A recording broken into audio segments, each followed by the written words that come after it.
The Commentary Booth is a show for media lovers by media lovers just like you. If you want to support the show, go to jamiapsmedia.com.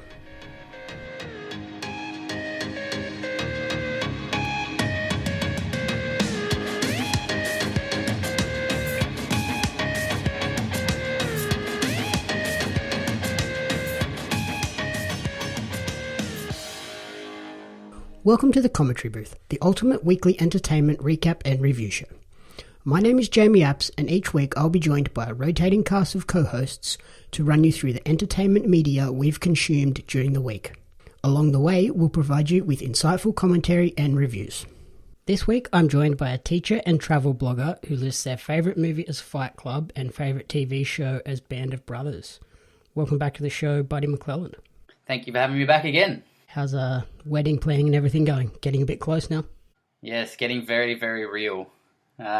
Just under 2 months, so just having to pay everything off and get it all ready and get to the part of making tables and trying not to upset people. The real fun bit. The real fun bit. It was always hard when you try and pick a list of people and then you've got to turn that list into a cohesive group of people on each table. It's just... You think as adults you'd have less problems, but I think you have more. Yeah, true. It's almost like you get a little bit less maturity. Yeah, I wouldn't want to do that job. You can have that one all to yourself. It'll be soon enough. Looking forward to trying to survive the upcoming weekend as well. Very, very nervous about the upcoming Bucks weekend. I know that I definitely tried to stitch up my mates a few times, so I don't know what to expect. Please protect me. No. Not a chance. I'm not getting in between you and Sean after everything you put him through. That's the problem with going second. At least Sean went first. You make out that he's the dangerous one, but I have a very strong memory that after you and I had a long-standing slap bet, that you waited for me to finish a little nice speech that I was doing at Sean's Bucks and slapped me physically across the face as hard as you possibly could when I wasn't even looking. Yeah, that's true. That was a good one. Yeah, that still rings in my head. I saved that up for so long. Yeah, it felt like it. Oh well. It was fun. What have you been up to recently? In terms of what I've been watching? Yep. I've watched a bit of Netflix. I haven't thought to mention anything that I've been watching on the Disney Plus, but I really got hooked onto Disney Plus released their new Star version. Yep. Yeah, Jackson and I spoke about that last week. Yeah, I really have enjoyed that. That's been pretty cool. But yeah, I've watched a couple of things on Netflix and rented a couple of things again. So I watched Moxie, the new movie by Amy Poehler. Okay, yep. So that's out on Netflix recently. So it was directed by Amy Poehler, but it's actually based off of a 2017 novel of the same name. And it has Amy Poehler in there as a character. She's the mother of a younger girl, a 16-year-old girl named Vivian, who is played by Hadley Robinson, who is an actress that's been in a few things. I think she was in Little Women and things like that. But she gives you really, really strong young Kirsten Dunst vibes. Okay, yep. And it's basically a story about a girl that's had enough of the kind of sexist attitudes and undertones at her school, is kind of an outsider, and goes about sort of empowering the girls in her school and the like-minded people in her school, and making a change through creating her own zine called Moxie. And it's a really, really good film, especially with International Women's Day just having gone. Yep. It was a really kind of cool time to be able to watch something like this. And it deals with some really difficult topics and hard discussions that I think need to be had with people, especially in that sort of an age group, and the sort of a younger age group, dealing with things like bullying, harassment. It even goes as far as dealing with a rape story. Oh, wow. But I think it does it pretty well in terms of that Amy Poehler lighthearted feel, that very Parks and Rec lighthearted feel. Yeah, so it does cover those hard topics, but it doesn't do it in a way that's dour and depressing to watch. Definitely. It does have its moments where, a few films where you think, is it really that believable? And it, the kind of the villain of the film, I guess, one of the guys at the school.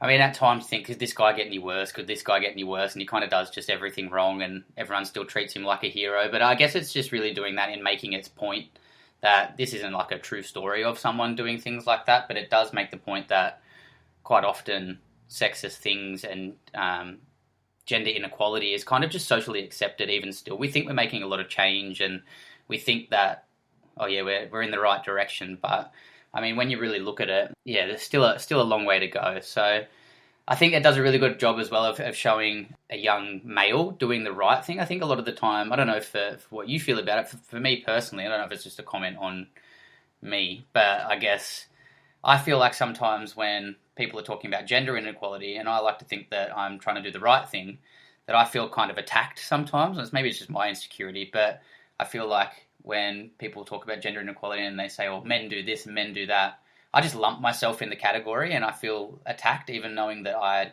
am trying to be completely equal and trying to do the right thing. And I think this film, the main character, like the love interest, is a character named Seth Acosta, played by Nico Hiraga. Sorry, I can't spit that last name out. But he was really great in demonstrating that not all men and not all young boys are like that, and he does the right thing by the girls. And I think that was a really important character to have, to show that there's a spectrum of people and not everyone's perfect and not everyone's the villain at the same time. So I think it was really good to have him in there. Yeah, a lot of times in these sort of movies it does cast those people in those two very different. You either have the hero or the total villain. There's nobody in the middle. So it is good to be a little bit more realistic by having those different levels. Yeah, exactly. I mean, there's things that do happen where people are still making sexist, like they use a list in this one, like a voting of like best rack or most bangable student, and like that's all that sort of stuff that's really clearly sexist. But then there's those undertones that happen as well. And I mean, it even makes mention of things that like I take for granted and you might take for granted, but I guess underlying to women would be really upsetting. Like they made a mention of playing cards, and it's like, well, why is the king worth more than the queen? Like, really, they should have the same amount of power. Why in a deck of cards is that one worth more than the other? And I was like, you know what? I've never really thought about that. I just accepted it.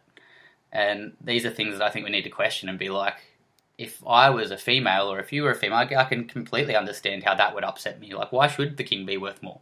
Yeah, that's true. But then you also have like games like chess where the queen is the strongest. Yeah, but you don't win until you get the king. True. Yeah, you do have to still get the king. That's true. That's what I mean, like all those sorts of things. Like, yeah, as a guy, it doesn't really cross your mind, but I guess, yeah, as a woman, that might be something that you're thinking about when you're playing those sorts of games. Yeah, or even that it just like maybe doesn't even cross either gender's mind, but I guess in the background of your mind it would be there. Was this an Anne choice, this movie, or did you pick this one? I picked this one. So I am a very, very big Amy Poehler fan. I really like Parks and Rec, and I heard an interview with her talking about it being released. So it only just got released, I think, like the 3rd or 4th of March or something on Netflix, and she was talking about how proud she was of it. So that's what got me onto it. But I knew for Anne, my fiancée, being a very big advocate for gender equality, I think it was always going to be a movie that she enjoyed. And I mean, I totally am on her page there. I think for her sake and for all the females in my life's sake and all the female, if I was to have a daughter, and I really do want that to be an equal run for them. It actually got me looking at, I think it was humanrights.gov.au, had a bunch of statistics on how females are treated still. And I think this was current statistics to the last couple of years. And within their lives, 1 in 2 women are still being sexually harassed. It said 1 in 3 have experienced physical or sexual violence since the age of 15. And 1 in 5 have experienced that sort of violence from a partner who they're supposed to be able to trust. So, I mean, that's Australian. Like, we need to do better than that, let alone the undertones of playing cards and chessboards. So I think these sorts of movies are important. I know those conversations already happen, but I guess anything that can keep those conversations happening and do it in a way that's somehow still kind of lighthearted and a story about an outsider that takes on the world, I think it was a really, really good way to do it. Yeah, and something that's entertaining too. Like, it's something that people are actually going to stick around and watch the whole lot. They're not going to watch the first 5 minutes like, oh no, this is too much. Yeah, exactly. And I mean, this is too sort of preachy or anything. No, it definitely didn't feel preachy. I mean, a little bit of it, like I said, felt, I guess, a little bit forced here and there to make its point. But when you appreciate the point that's being made, I think it's worth it. And there were other good characters in there. I'm not sure of the actor's name that played the school teacher in the class that they kind of follow. But watching him try and tiptoe the line between school policy and his personal feelings about things should be equal, and seeing him try and walk the line of keeping his job and also supporting gender equality was a really relatable thing for me. And yeah, there's other characters in there that make it interesting as well. So I think, yeah, well worth a watch and a very important conversation to have, especially around International Women's Day. Yeah, I saw something the other day on the news about that. Like, even when you get to like the workplace and stuff, I think it was like women are like a 60% proportion of certain like careers and stuff, but then they're only about 20 or 30% of like upper management, CEO, and board members. So it's just like, it's crazy that they can be such an important part of the economy, but they don't really have any sway or can't really get their voice heard because they're not in those positions of power. Yeah, and I think that 20-something% has only happened within the last few years. Like before that, it was like 8%. So I mean, it's a good thing that we're stepping in the right direction. But it sucks that it's taken to 2021 for us to not even be 50-50. Mm-hmm. I mean, there's more women in the world than men. And then, yeah, you look at the pay gap as well, like, ridiculous. Yeah, or even things that, like when I was looking at the statistics that after this movie, that it was 1 in 2 women had suffered at work or been treated unfairly due to having a pregnancy or taking maternity leave. I mean, yep. Not only are you expecting women to carry the child, have the baby, and spend time taking care of the child, but then you're making it difficult for them to come back to work. And I've had a conversation with a friend who's recently had a child, and he said the exact same thing had happened to his wife, and they just had their first child, and they just got back to a point of her wanting to work a few days a week. And I won't name the place that she works for, but they had said to her, well, the only way you can do that is if you go out to our Western New South Wales branch, and basically tried to make it impossible for her to do that unless she moved out to almost the outback, and told her if you want to work here in the city still, then you need to do 5 days a week. And the only way they got that turned around was to be going and basically complaining to the state managers of the company that she works for. So, I mean, they shouldn't have to do that. Like, everyone wants to have a family. Everyone here has been born at some point. We all have a mum. So, I mean, to make life difficult for 1 in 2 mums is just wildly unfair. Yeah, exactly. Like, they've had a kid. They shouldn't be forced to come back full-time immediately. But I guess, yeah, businesses know they can sort of get away with it in a way. Like, there's always going to be someone that will step into that role if the person just decides, I'm not going to move. I'm not going to go back full-time with a newborn. Like, I either do 3 days or I don't do any. Yeah, or the tiptoe around to pretend, oh yeah, you could do it if you moved out here, and eventually they put the complaint in and that business backtracked and said, oh no, wait, we've worked out a way for you to do it. Like, they won't directly say to the women, no, it's because you've had a kid, but the underline or the undertow of it is, yeah, it's because you had a kid. Like, you can tiptoe around it all you want, but that's why you're doing it. So anyway, a good movie, but like I said, I think it really brings up some issues and it keeps that stuff at the front of our minds, which I think is probably a really important thing to do. Yeah, awesome timing to watch it too. Definitely. And you're watching another movie that was looks like it's on a completely different track. Oh yeah, very different. So this one was me just watching it by myself, no surprise. But I rented... Yeah, this one looks much more like a Buddy choice. This one I 100% knew was a your choice. Yeah, very war-y. The Outpost. So I rented that off Google Movies.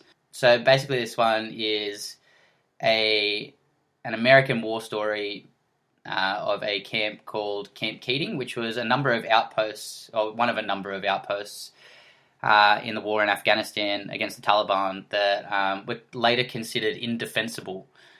So basically they had these places, I think this was in the northeast of Afghanistan, and the American army was stationed there and trying to control and work with the local people.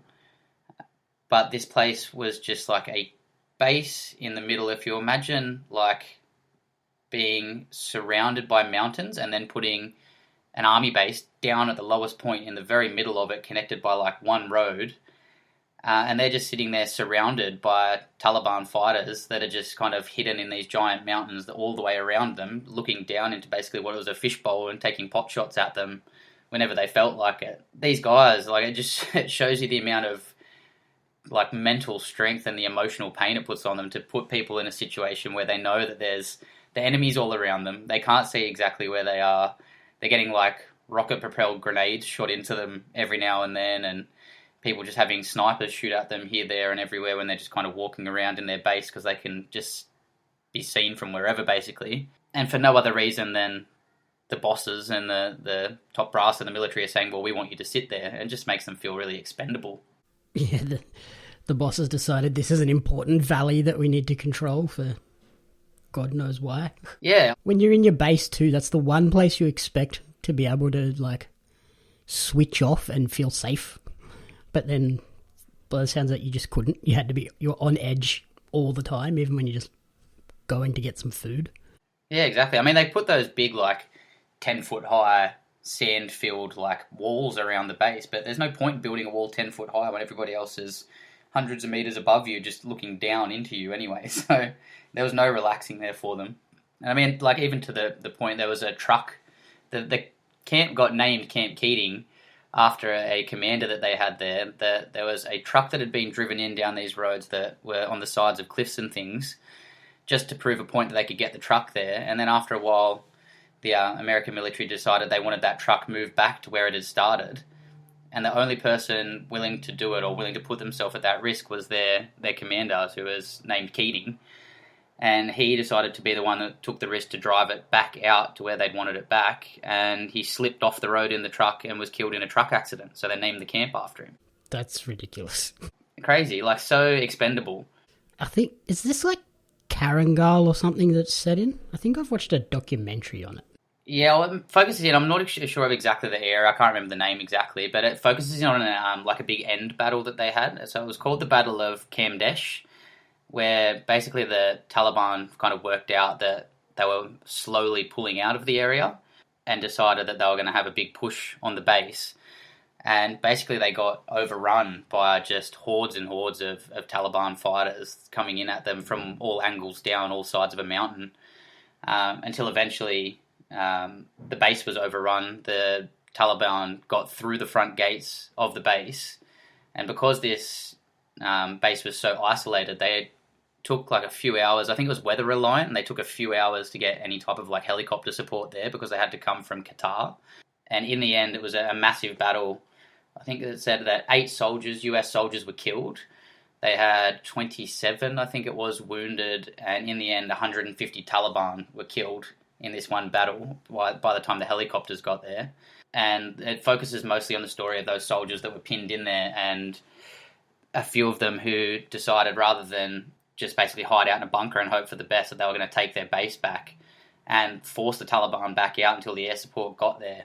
And a couple of them ended up with the Medal of Honor, and a bunch of other soldiers in there ended up with different types of commendations and things. So it was a really crazy story, especially because it was a true story. And just to think about what those guys were in and looking up at mountains of Afghanistan that are just filled with people that are trying to kill you, it would just be so hard to wake up to every day. Like, I wake up and go to work and have a hard time. I can only imagine what waking up, looking outside and thinking who's going to shoot at me next would feel like. Yeah, and like I don't even know what direction it's coming from to be kind of wary of. Yeah, exactly. Like in the film, the only time that they really seemed to relax was the night time, because they had night vision and the Taliban didn't. Yeah, that's fun. Yeah, crazy.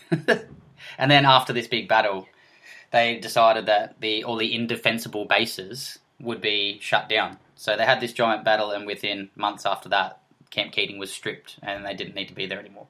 Yeah, well, so they should. Yeah. It's indefensible for a reason, because if they push on and attack you, you're kind of stuffed. There's there's only one way out. It's pretty easy to trap people. Yeah, crazy. Like another one of those war movies. I know we've talked about a bunch of them on here before, where it's kind of like just absolute bravery for people going in and doing things, but just all based around things that didn't need to happen. They knew that was indefensible before they started and were just trying to prove a point. So incredible bravery from the people there, and incredible stupidity from the people above it. And I thought it was a good film. Like, it was a very typical war film. A lot of action, a lot of heroism, and in the end, a brave but sad story. Yeah, good on those blokes for like deciding to not just hunker down in a bunker, because who knows how many people would have died if they'd done that. Yeah, definitely. To be honest with you, I think that would have been all of them gone if that had happened. And then for me, on the movie front, I watched one over the weekend called Come True. It's a bit strange. It was a sci-fi thriller that sort of focuses on the fear and stuff that we experience through dreams and nightmares. Directed by Anthony Scott Burns, and it follows this young girl called Sarah, who I'm not sure, it doesn't really explain why she's doing this, but she's basically run away from her parents, and she would go to sort of any length possible to avoid going home to sleep at her house. So she like convinces friends to sleep on their couch or stay over or whatever. The movie opens with her sleeping just on a slippery dip at a random playground in a sleeping bag, and then in the morning she goes home, gets changed, has a shower, and goes to school. As the movie progresses, she's presented with this opportunity to go and participate in a sleep study at the local university. And obviously, as someone that is trying to avoid going home to sleep, this is the perfect opportunity to have a warm bed somewhere safe to sleep. And they're going to pay her, I think it was $15 an hour or something for every night for 2 months. So she obviously jumps at this chance. Like, who doesn't like getting paid to sleep? That's my dream job. Mm-hmm. Good money too. Just to sleep there. But as the movie plays out, that we find out that this sleep study is a little bit twisted, and it's them trying to learn about the power of dreams and nightmares, and it borders on studying sleep paralysis at times as well. So as the movie goes along, the dreams and everything get more dark, more terrifying, and then we start to see the sci-fi elements where people's dreams are sort of interconnected and things like that. It was an interesting movie. Like, as I said, it was a bit confusing and distorted, so I think that's sort of playing on the idea of dreams, where you wake up and you're like, I can remember bits and pieces of it, but I can't put all the pieces together to make it make sense. Yeah, I'm sitting here right now and trying to remember the dream I had last night, and I'm struggling. Have you ever had the sleep paralysis? No, thank God. It sounds terrifying. I had it once, a little bit less than a year ago for the first time ever, and 100% terrifying. Like, I used to, probably like everyone else, saw it on the internet and thought, oh yeah, whatever, like, you get paralyzed, this and that. It was absolutely terrifying. So I was asleep. It was kind of a real, like, pretty stressful time. Bunch of stuff going on, wasn't sleeping that great. But I remember, like, waking up and seeing, like, a black, shadowy figure. Mm-hmm. I guess this is just kind of the part way between my sleep and awakeness or whatever. Black shadowy figure kind of standing over the end of my bed and moving around it. And I remember just wanting to wake Anne up so bad and just trying full force to move my arm and scream as loud as I could, and just nothing would happen. And then that just made it so much scarier. And as I kind of came to a bit more, the figure kind of went out of the room, and then I managed to move and woke up. And like, my eyes were open and just no one was home. It was terrifying. And I was really scared to go back to sleep for like days and days after it. Like, I just didn't want that to happen again. So yeah, very real, very, very scary. And thankfully, touch wood, hasn't happened again. But yeah, crazy. I would not be a person that wants to go inside my own dreams, because I just wouldn't trust what would happen. Yep. Could be really great, could be really bad. Yeah. I hate waking up where you, like, I remember a little section of that, but I don't remember any of the context around it to make it make sense. That's the worst feeling. Yeah. Well, I remember I Googled the sleep paralysis thing again after it happened to me. So apparently the reason it happens is because you have a mechanism in your brain that when you're asleep, it stops you from acting out your dreams. So, like, you know, when you see like dogs or whatever running in their dreams, and they like that dog that wakes up and runs into the wall. Yep. So it's the whole thing is it stops you from doing that. So you won't like punch or whatever and shout out in your dreams, stuff like that. So you get caught in that space where the mechanism's still turned on, but you're awake. Yep. So yeah, weird, real weird. Yeah, not fun. So yeah, like in this movie, that dark shadowy figure is like shown. Like I felt like that was the strongest part of the movie when it was exploring the idea of sleep paralysis. Yeah. That's where it was sort of the scariest and the most compelling. And then once it sort of started jumping to other metaphors and theories on dreams, it got a little bit confusing. I was like, I wish they had just explored this one section a little bit more deeply and focused on that as the premise of the movie. Yeah, it was a lot to it, I guess, if you try and go into everything about it. Yeah, exactly. Like it's split into three or four chapters, and each one is based on like a different theory of dreams, and it's all trying to connect all of these together in one story. But I feel it would have been better to just maybe make it a series of movies and focus on a different thing each time. So it's hard to like recommend watching it, but if you are incredibly interested in trying to learn about dreams and nightmares and stuff, I'd watch it. But as just a regular movie, it probably wasn't the greatest. A bit trippy. As are dreams. Yep. And now a quick word from our sponsors. This week's episode of The Commentary Booth is brought to you by LF9 Designs. Are you in need of a new logo, event poster, Twitch overlays or emotes, or even merchandise designs? Look no further than LF9 Design. For all of your graphic needs, the team there can create anything you need to suit all of your styles. Contact Luke at lf9design@gmail.com or follow them over on Instagram at lf9design. Our second sponsor this week is CR Swim. Swim smart and swim fast. CR Swim provides top-level coaching for swimmers of all levels competing in all aspects of the sport. They focus on providing technique support, swimming efficiency coaching, and energy systems training to help you be the best swimmer you can possibly be. Check them out over on Facebook at CR Swim Squad or on Instagram at CR_swim. And then on the documentary front, we both watched a few this week. You've watched one that Jackson and... was it Jackson or Blake or one of them and myself? I think it was Blake. Me and Blake talked about it and then Leah talked about it the following week. So it sounds like it's been one that really captured a lot of people's attention. Yeah, got me. What did you think of it? So this one was the crime scene vanishing at the Cecil Hotel on Netflix. Yep. Creeped me out, hooked me in, and sad to say, I feel like I'd probably be one of the people that I think this documentary series is creating a real dangerous situation where there's still a really sketchy-as hotel parked on Skid Row in LA that's probably now far more popular than it ever was. So I feel like I'd be one of those people, though, that wanted to go and see it. Of course you are. You're one of those people that was like, oh, I have to go there now. Kinda. I feel like I missed it when I was there. But that's the hard thing with LA. Like, it's a really sketchy place. It's very spread out. And it's sketchy. Like, there's obviously a lot of homelessness and a lot of reasons why it's sketchy, but if you stick out as a tourist or whatever, and obviously what happened to Elisa Lam, that if you don't know where you are and you don't know who's around you, then you can be in real deep trouble. As I was saying to Leah and Blake, last time I went to LA, I stayed in downtown LA.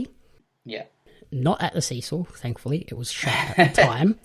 But I was like maybe a kilometre or so away from where it was. Yeah. I went to the last bookstore. And whilst I was looking for the last bookstore, I turned a corner and I was like, ooh, this isn't a good part of town, and realised this is Skid Row. Yeah, you know it when you see it, hey. Quickly chucked a U-turn and went the other way there. Just wandering around. I was like, I'm going to go have a look at like the farmer's market and whatever, and then turned one corner and went, ooh, nope. This is not a good part. Yeah. I mean, we stayed in an Airbnb in a place called Echo Park, which was kind of up and out of the main city of LA. But we didn't realise that the top of this place was really nice houses on a hill. We didn't realise the bottom of that hill was very, very similar. Like, it was very drug-heavy, sketchy. It's right near the Dodgers Stadium in LA, and all around the Dodgers Stadium is a very sketchy area, which I went and washed my clothes, and it was like you had to sit in the laundromat and kind of keep the pretend scary face on or whatever it was, just to make sure people didn't come and try and like mug you while you were sitting there doing your laundry. And we got the full experience. Hey, like, we were staying in this really, don't get me wrong, the Airbnb we stayed in was like this converted like caravan that was like one of those Airstream caravans, so the real silver bullet looking things. But they'd taken out the whole inside of it and just completely redone it, had its own block, and it overlooked the skyline of LA, which was absolutely stunning. Like, one of the best Airbnb experiences we've had.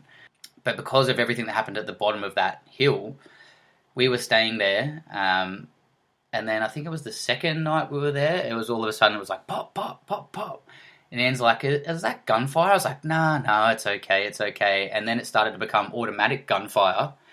And within probably 5 minutes after that, the LAPD chopper was hovering all around the hill that we were staying on the top of, obviously chasing after these people. So we got the full LA experience just from even being that far out of town. So, yeah, I mean, there's a lot of places in the world that you have to be really careful. And I think LA, and obviously the Cecil Hotel is definitely one of those.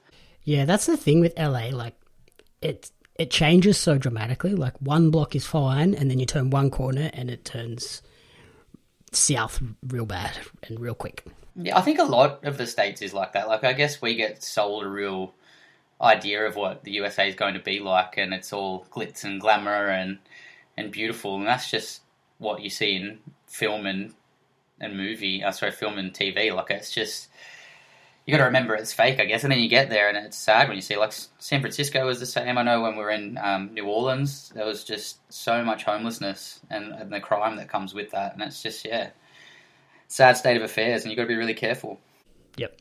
And then, yeah, I was watching 2 documentaries, both sort of in the music genre. I watched over on Apple TV Plus, they released the documentary on Billie Eilish called The World's a Little Blurry. It focuses on her rise from a bedroom musician into a 5-time Grammy Award winner in her first year and Coachella headliner as well. Gives a lot of background on her physical and mental struggles with life as a touring musician. So she struggled with a lot of sort of depression, really bad shin splints at times where she had to like cancel shows just because she couldn't stand up.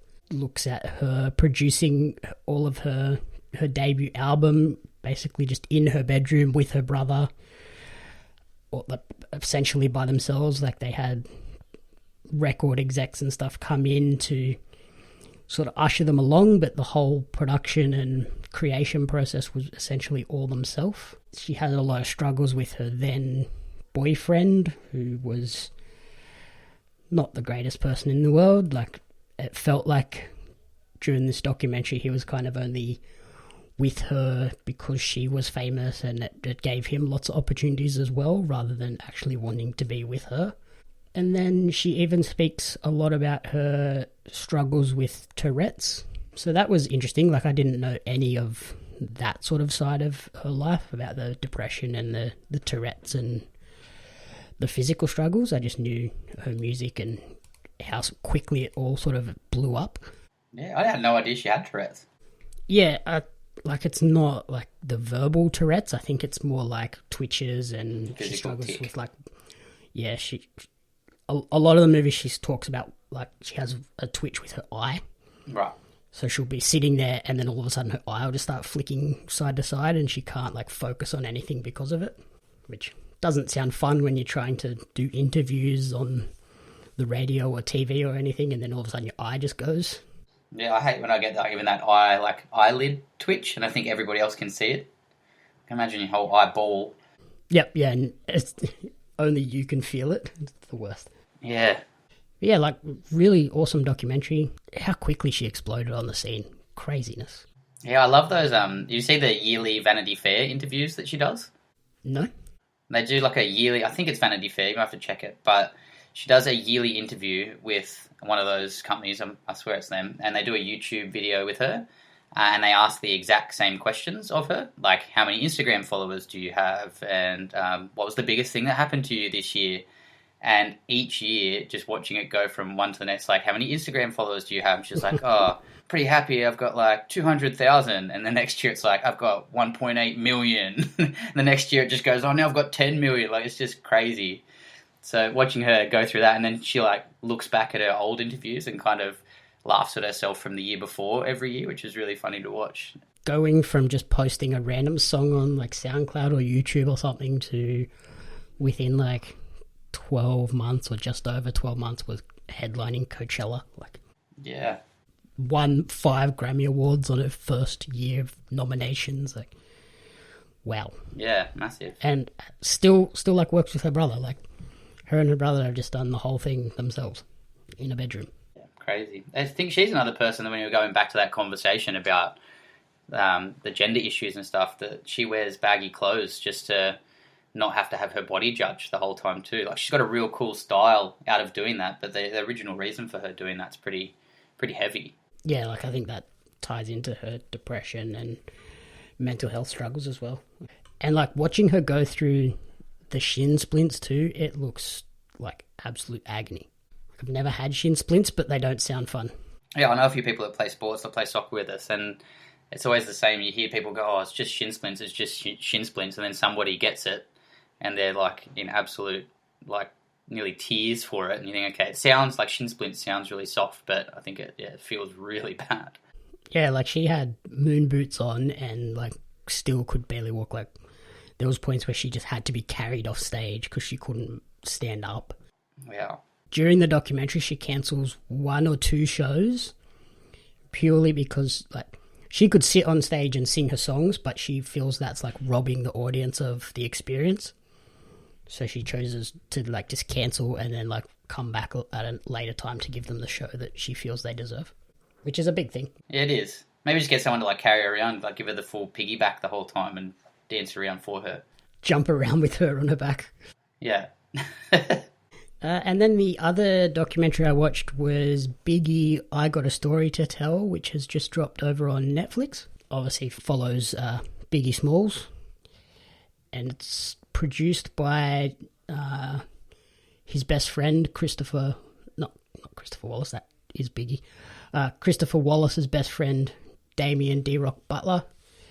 And they use a lot of old, rare footage that sort of hasn't been ever released to the public and interviews with his family and friends to sort of show a side of him that the world didn't really see and doesn't see a lot in documentaries. Like, anytime there's a documentary on him, it more focuses on what his music meant to the rap industry or how he died rather than who he was as a man behind the Biggie Smalls persona.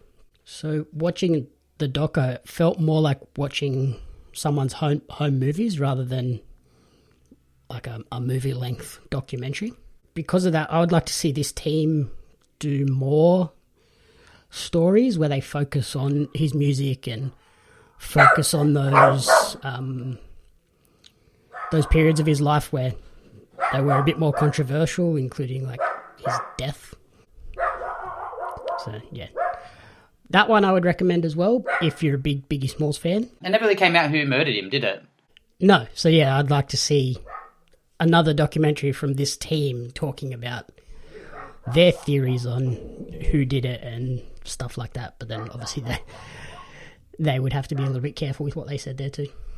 Yeah, okay. Yeah, I remember hearing like it was something along the lines that it was like P. Diddy or someone had something to do with it, but never really what exactly happened. Yeah, so there was all of that sort of conspiracy with the East Coast versus West Coast, the Tupac murder and things like that, where it's all sort of speculated that it was all tied into that, but no one's ever sort of been convicted. Right. So yeah, a couple of fun documentaries there and some fun movies. What would be your top recommendation for the week? I'd have to say with it just having been International Women's Day, I'd have to go for Moxie.